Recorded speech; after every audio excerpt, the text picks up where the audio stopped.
Hey, what's up guys? It is Mark Yoon and today I'm bringing you another hopefully exciting video. So I wanted to do something a little bit different today and I wanted to tell you guys a little bit about myself. So the first thing that I wanted to make known is my top 10 video games of all time. I feel like since this is a video game centric channel, you guys should know what you're working with, especially newcomers. So without further ado, we're going to jump right into it. This is going to be a top 10 list, and let me know in the comments section if any of these correlate or if you want to know more about any of these games, or if you disagree for some reason. 10. Halo 3. So Halo 3 is probably one of my favorite games for the Xbox 360. I definitely put it at number 10. This game had a lot of story content, which is what I've come to expect from my first-person shooters. It kind of set the bar almost. To that effect, I don't tend to play shooters anymore that don't have a good campaign or good story. So like Call of Duty Black Ops 4, for example, doesn't really interest me.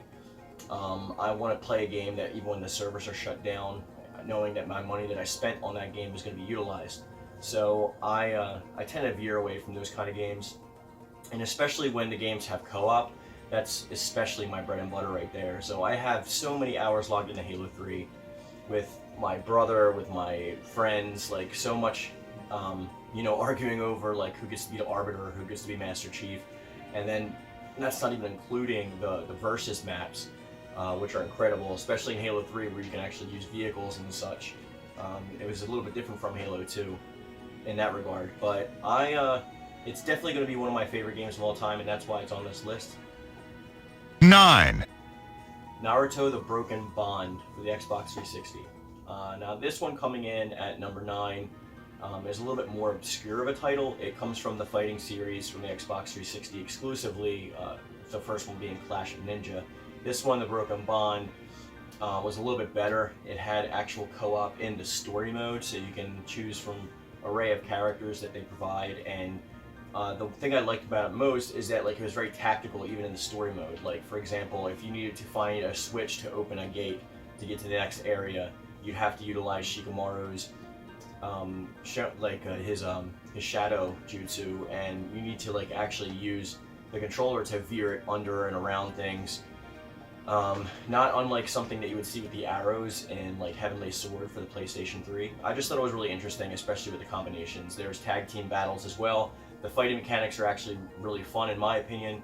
I like how you have to use the joysticks, the analogs, to actually make the hand sign jutsus and hold them to different levels. It was really fun and innovative for me. It was definitely a break from the mold of what we were used to, especially for Naruto games. So even though I was tempted to put Ultimate Ninja 3, I think it's easily Broken Bond takes the winner. 8. And coming in at number 8, we have Elder Scrolls Skyrim. You can take your pick. I've played it on all the consoles. I own it on PS3, Xbox 360, and PlayStation 4. I think I had the best experience with it on PlayStation 4 because it had the least amount of bugs. I did have a game-breaking glitch at one point, and I mean that's a Bethesda game for you, so I'm not really gonna go too much into that. We can see in recent times how that's affected them, but yeah, I think Skyrim is probably the best. I love the whole story mode where you can go out and pretty much do your own thing, and a lot of people, for the longest time I didn't even play the story mode. I just went out and did different missions, like the Winter Run missions. It just has it's jam-packed with a lot of content. I love games that you really get your money's worth. It's hours and hours and hours and hours of countless hours of enjoyment from it, whether you're learning magic or you're lock picking or whatever job you're trying to do, the way you want to make the game. It's done right in this title, and that's why it's on this list. 7. At number 7, we have Resident Evil 5. This might be a shock to some people that why I would choose 5 over any other entry in the series. A lot of people didn't like 5. It's my favorite. I really like the storyline, especially how it's coming full circle with Chris trying to finally find Wesker. I really love the cooperative in this. That's my main reason for this game being as high as it is, especially amongst other Resident Evil titles. The fact that you can play with friends and that someone controls Sheva and someone controls Chris. There's a lot of crazy costumes. It got way better when they introduced Mercenaries mode. Then there's the DLC. You can take your pick for this as well. I've literally owned this game on every console that it's been out on, minus PC. So because of the the cooperative, the tone, the environment, like it really felt like a well thought out, grandiose like experience, and I really enjoyed Resident Evil 5. Some people want to say 4, and I would say 4, except for the fact it doesn't have the co-op and it's nowhere near as expansive as 5 is, so that's the only reason why that didn't make it on here. Coming in at number 6, we have Dragon Ball Infinite World for the PlayStation 2. This is probably my favorite Dragon Ball fighting game of all time. For those of you that know me, I'm a huge Dragon Ball fan. A reason that like one of the others isn't on the list, there's a multitude of reasons. It's always been tied with me with this game and Tenkaichi 2. Though I like the gameplay a lot more in Budokai series, which is why I chose Infinite World, which is Budokai 4. They changed a lot of things that were really hindering Budokai 3, so even though people think Budokai 3 is the best one, there were a lot of things about that game that I didn't like the capsule system. If you wanted to transform Goku into a Super Saiyan 4, for instance, you had to have, in the capsules, every single thing take up like the entire spot just for transformation, unless you have the breakthrough acquired, which was expensive, and you had to wait till endgame to get that stuff. So like you'd have to have like Kaioken, Super Saiyan 1, Super Saiyan 2, Super Saiyan 3, Super Saiyan 4, and then like maybe you get Kamehameha if you're lucky. There's like no room for any other kind of capsules on your custom character. So in Infinite World, they actually changed and implemented a different system where they just had one capsule that was Transform, and you would buy Transform for that character, and just it would take up one slot, and anytime you would unlock a transformation, it would automatically be achievable via how many ki are used when you're actually transforming. So that was implemented way better. It gave us Janemba. There was a slew of other characters that they added. I believe Janemba was probably one of my favorite additions in that. GT Vegeta. There's a lot of great additions. The only thing they really took out was like Kid Oob, which I didn't really care about because Kid Oob is probably the worst version of Oob anyway. I would have preferred like Maju Super Oob.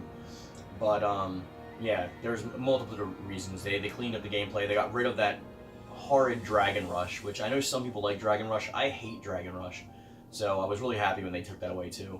Plus they added cutscenes to this story mode, and you have like an open, a semi-open world in certain things, a slew of mini games. It was just like it's a jam-packed full Budokai game, and that's the reason why it's my favorite. 5. Dynasty Warriors Gundam Reborn for the PlayStation 3 is coming in at number 5. Now, all the Dynasty Warriors Gundam games are good.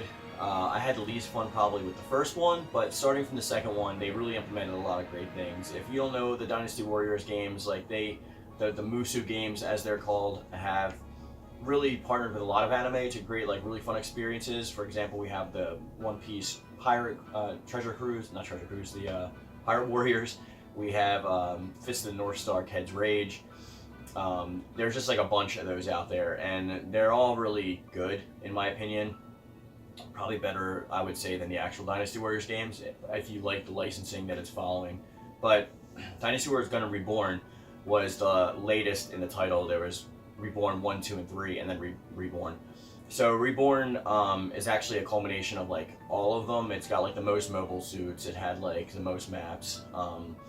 The story mode was like, it's still really engaging. It's like kind of wonky at times, but it makes sense when you put it together as a whole. And they did a pretty good job with all the materials and all the timelines that they had to use. And I mean, Knight Gundam's in there, which is his second appearance because he premiered in 3, I believe. And it's just got really good gameplay, really fun mechanics. It's a really good game. I have it digitally on the PlayStation 3 because I didn't see any copies of it physical when it came out. It was a really short release because it actually came out when the PlayStation 4 was already out.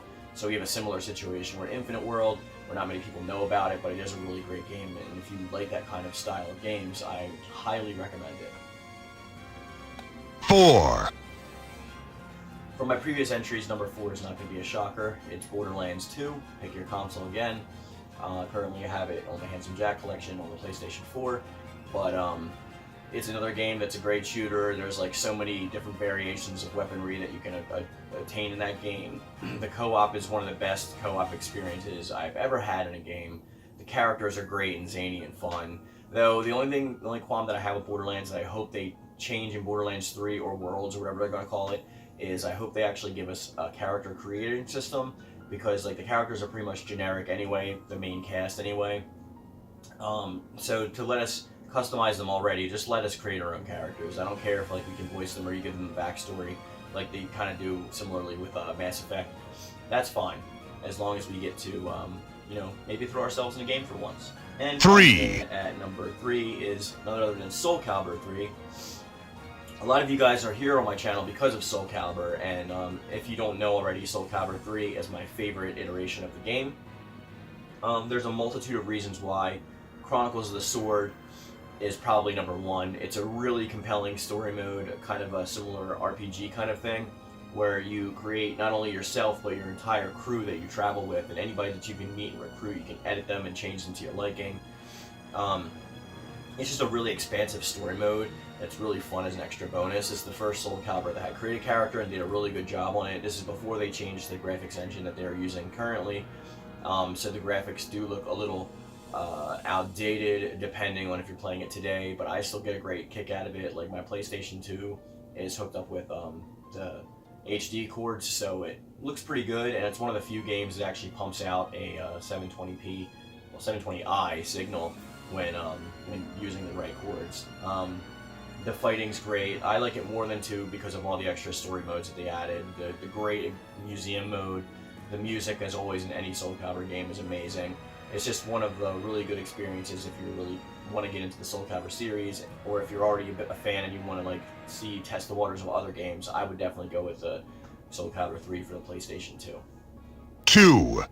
Coming in at number 2, we have Final Fantasy VIII for the PlayStation 1. This is another surpriser. A lot of people always ask me how come Final Fantasy VII isn't your favorite. It's mainly because Final Fantasy VII to me is completely dependent on the characters. I do like the whole Midgar story, but I'm not really a Cloud fan per se. With Advent Children, he got a little bit better, and but my favorite Final Fantasy VII world game would probably Crisis Core on the PSP because I really like Zack. Zack's my favorite character from that world.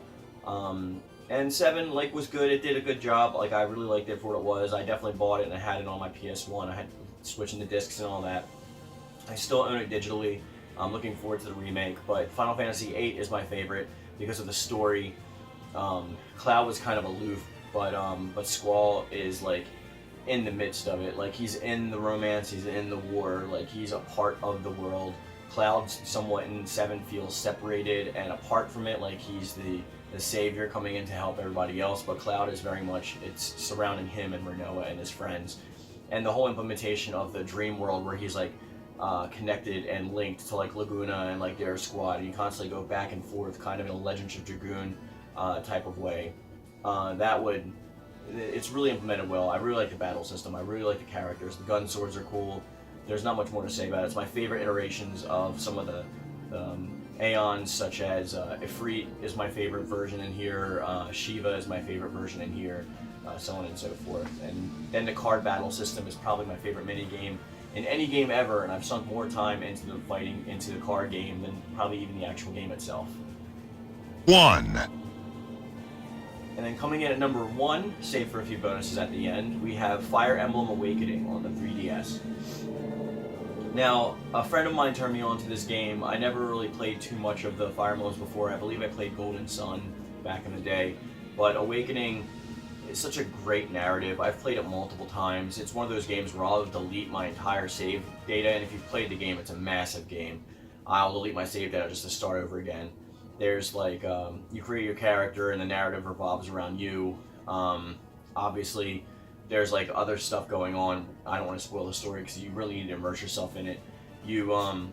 There's a multitude of characters that you can recruit to your team. The music is excellent. I'm actually playing the music in the background right now. It's just, I can't really explain too much about this game. The weapon system upgrade's good, the battling system, it's a tactics-based game, but it's implemented really well. There's beautiful cutscenes even though it's on the 3DS. The graphics are really great for the 3DS. It's like a mini RPG, but not really mini. It's full-fledged. I mean, you can get married and like you have a kid based on the attributes of both parents. You get to choose from a multitude of people. It's not just like, you know, 1 or 2 choices. There's also choices in the game, like depending on how you want the story to roll out. So I mean, it's just like a really great package, and that's why it's coming in at number 1. Now I do have a few bonuses, so this is going to be a quick fire bonus. Now these are all like could have made it onto the list easily, but it was hard for me to replace the ones that were actually on the top 10 list. So we're just going to kind of rapid fire these out. If you have any questions about these games, let me know in the comment section down below. So we have Mortal Kombat Armageddon, which is my favorite Mortal Kombat game. I'm really excited for the new one, but this was my favorite one. It had create a character, it had the story mode and all that stuff, so I really like Mortal Kombat Armageddon. And the chess fighter is pretty fun, but I think my favorite minigame from Mortal Kombat is probably Puzzle Fighter. And then we have Pokemon Y, which is my favorite Pokemon game. It's probably tied with Soul Silver, to be honest, but I feel like Pokemon Y was a really good expansion on the series. It was the first time I actually cared about like the new monsters that were added. I really like the create a character system. There's just like a lot to that game. That it was also the first time I ever got like all the Pokemon on my own. I think I had 721 Pokemon in that game, and about 40% of their shinies. So I put so much time into that game, it's not even funny. Zone of the Enders and Zone of the Enders Second Runner. This game obviously doesn't really need mentioning. Like a lot of people like this game. It's my favorite Kojima game. I'm really into like the art style of the game, the direction. It's one of the first games I really got into mech, because I wasn't really playing Gundam games back then. But I really enjoyed this game. It's got a great narrative, and I suggest checking it out. There is an HD collection on both the PlayStation 3 and now the PlayStation 4, so you can easily pick it up. Shenmue 1 and 2 for the Dreamcast, and now for the PlayStation 4. I really like Shenmue. It's like a prequel kind of, not like, it's a precursor, not a prequel. It's a precursor to like the Yakuza series. It's in a similar vein as that. I really like the overarching narrative, and with the Shenmue 3 announced, finally we can find out what happened to his dad. So I'm really looking forward to that. It's an open-ended game, like RPG style thing. And the last shout out I wanted to give is Arc the Lad. Arc the Lad is a game that came out for PlayStation 2. Arc the Lad, this one is Twilight of Spirits, because I know there's a lot of Arc the Lad games, but it's like similar in the vein of storytelling where Final Fantasy VIII sprouted from, where you have the like two brothers who were separated at birth. They're trying to find each other, and they live two completely separate lives, unbeknownst that the other exists, and the overarching story around them is like really awesome. The gameplay's good. I just really like it a lot, and if I had to throw an extra bonus on it, it'd be Legends Dragoon for PlayStation 1. So that's gonna be my list, guys. Let me know yours in the comment section down below, and as always, the best comment will get pinned. Be sure to check out Rich at Ragroth Enterprises. I'll have a link to his channel in the description box down below. If there's anything you guys agreed with, drop me a hit down there, and let's continue the conversation. So that's gonna be the video for today, guys. I hope you enjoyed it. As always, stay powered up. Peace. Watching my